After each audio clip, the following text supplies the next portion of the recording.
CAN 2025, le Maroc et la Confédération africaine de football préparent un sale coup à l'Algérie. Un sale coup se prépare pour l'Algérie en provenance du Maroc concernant l'organisation de la Coupe d'Afrique des Nations, CAN 2025. Et ce, avec la complicité de la Confédération africaine de football. Au sortir d'un champ à domicile qualifié de plus réussi de l'histoire par le président de la Confédération africaine de football, CAF, Patrice Motsepe, le pays des Fennecs semble avoir marqué des points. Mais certains se montrent moins optimistes. Et ce, à cause de l'intransigeance du gouvernement algérien, qui a refusé d'autoriser la sélection marocaine à atterrir à Constantine en vertu de sa décision de fermer l'espace aérien entre les deux pays.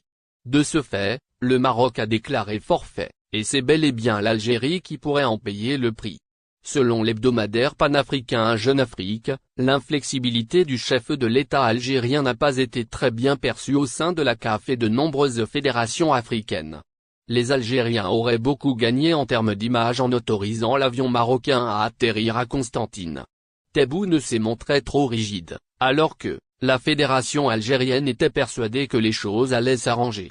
Sportivement, l'absence du double tenant du titre a un peu nui à la compétition. Bien sûr, les Marocains, en refusant de passer par un autre pays, en ont fait une question de principe, mais dans l'histoire, l'Algérie a davantage perdu que le Maroc, qui était déjà considéré comme le favori pour organiser la CAN 2025 avant cet incident, aurait indiqué un dirigeant d'une fédération Afrifrance. Deux Algériens accusés d'avoir agressé un homme handicapé. Deux mineurs algériens ont été pointés du doigt pour avoir agressé un homme handicapé à l'Hexagone. ZRDI relate pour vous plus de détails à cet égard dans cette nouvelle édition du mardi 7 février 2023. Encore une fois, des ressortissants d'origine DZ trouvent leur place sur le rang des accusés à l'Hexagone. Il s'agit d'une affaire d'agression physique d'un homme handicapé en France commise par une dizaine d'individus, dont deux jeunes Algériens.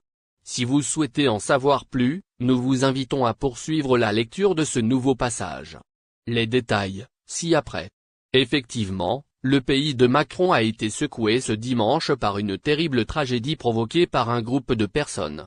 En effet, une dizaine d'individus ont participé à l'agression d'un homme trentenaire présentant un handicap auditif. Il est question de toute façon de ce que rapporte le média français CNED dans son édition d'hier. L'attaque a eu lieu aux alentours de 23 h à Clignancourt à Paris. L'origine de cette agression, filmée par les caméras de vidéosurveillance des lieux, serait le vol du téléphone mobile de la victime. Ainsi, l'homme a reçu plusieurs coups de poing et de pied qui lui ont causé des plaies et des hématomes sur le corps. Ce qui a nécessité son hospitalisation. France, 200 papiers placés en garde à vue. Violemment tabassé, l'homme en situation de handicap a décidé de ne pas laisser passer l'acte et a porté plainte. Grâce à l'enquête menée par la police, deux suspects ont été arrêtés. Tandis que les autres agresseurs ont réussi à prendre la fuite. D'origine algérienne, ces deux derniers ont été aperçus après minuit. Âgés de 16 ans, ils sont placés, actuellement, en garde à vue. D'après le média généraliste susmentionné, les suspects en question se trouvent en situation irrégulière sur le territoire français. Outre les sans-papiers algériens, l'enquête est toujours en cours pour retrouver les autres malfaiteurs.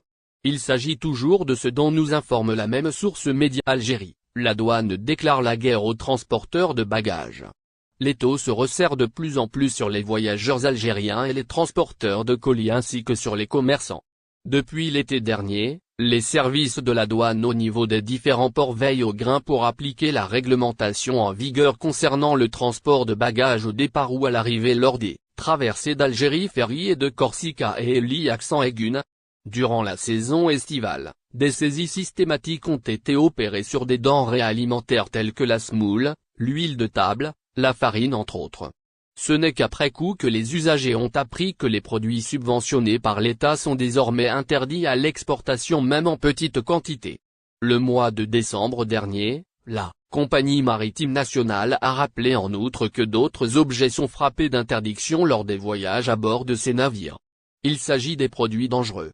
Il est interdit d'embarquer ou de placer dans ses bagages une matière inflammable, explosive ou dangereuse ou bien des objets dont l'importation ou l'exportation est prohibée, ou non conforme aux lois, règlements de douane et de police, avait fait savoir Algérie Ferry dans un communiqué.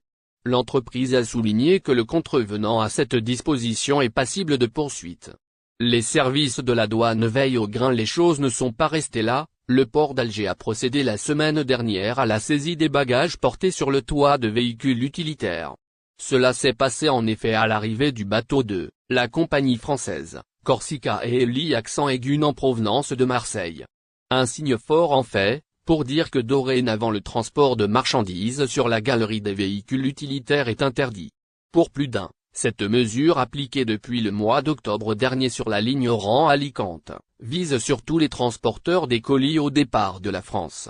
Fin d'une activité. Il est vrai que cette activité commençait à prospérer depuis quelques mois.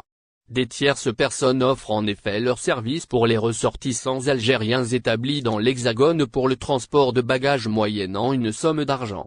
Ces passeurs font ainsi des va-et-vient entre les deux pays avec des chargements qui dépassent parfois les bornes.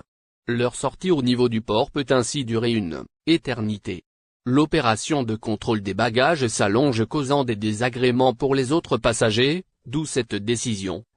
Coup de tonnerre, qu'en 2025, la CAF ne viendra plus en Algérie.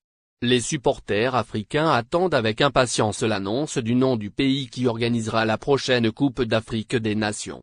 Deux pays reviennent très souvent pour gagner l'honneur d'accueillir cette CAN et c'est l'Algérie et le Maroc. Le président de la FAF, Djaïd Zofizef, choque les Algériens sur un certain point. Comme nous le savons tous, l'Algérie a accueilli au cours du mois de janvier le championnat d'Afrique des Nations, CHAN. Une compétition durant laquelle s'est affronté des équipes africaines dont les joueurs sont issus des championnats locaux de chaque pays. Cet événement a laissé une très bonne image de l'Algérie pour l'Afrique. Notre pays a ainsi pu prouver qu'il est tout à fait capable d'organiser des compétitions de plus grande envergure, et on pense notamment à la CAN 2025.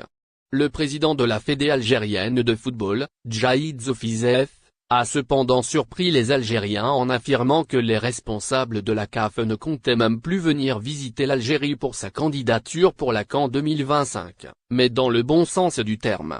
Des responsables de la CAF m'ont dit, nous n'avons même pas besoin de programmer des visites d'inspection en Algérie. Nous avons tout vu, a lâché le successeur de Sharaf el-Din. N'oubliez pas, abonnez-vous à notre chaîne Olive News et activez les notifications pour recevoir nos publications en temps réel.